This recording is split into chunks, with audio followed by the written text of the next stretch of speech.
آج میں آپ کے لیے ایک خاص وظیفہ لے کر حاضر ہوا ہوں۔ الحمدللہ عز و جل ماہ رمضان المبارک کی آمد ہے۔ فرائض روزوں کی ادائیگی کے ساتھ ساتھ ایک خاص عمل آپ نے کرنا ہے، اور یہ عمل ماہ رمضان المبارک کی چاند رات کو عمل کرنا ہے۔ اور جی ہاں، یہ عمل ایسا ہے کہ سال میں ایک ہی دفعہ یہ عمل کیا جاتا ہے، اور اس عمل کی خاصیت یہ ہے، اس عمل کی برکت یہ ہے کہ پورا سال انشاءاللہ عز و جل آپ کے رزق میں، جی ہاں، آپ کے رزق میں برکت رہے گی۔ اور برکت کیسی رہے گی؟ اللہ تبارک و تعالیٰ آپ کے رزق میں کیسی برکت عطا فرمائے گا؟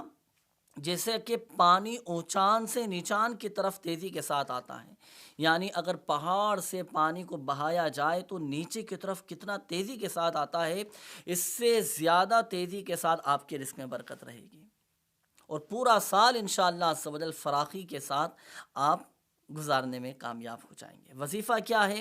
تو وظیفہ سماعت فرمائیے۔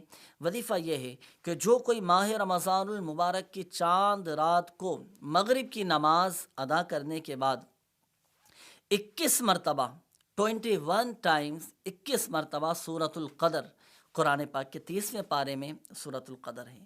بسم اللہ الرحمن الرحیم، انا انزلناہ فی لیلۃ القدر، یہ سورۃ القدر مکمل 21 مرتبہ اول و آخر درود پاک کے ساتھ پڑھیں۔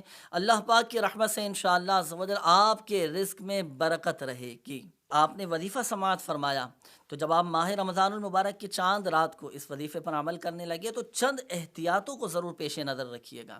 باوضو آپ نے اس وظیفے پر عمل کرنا ہے، قبلہ رو بیٹھ کر اس وظیفے پر عمل کیا جائے، قبلہ رو بیٹھ کر سورۃ القدر کی تلاوت کی جائے۔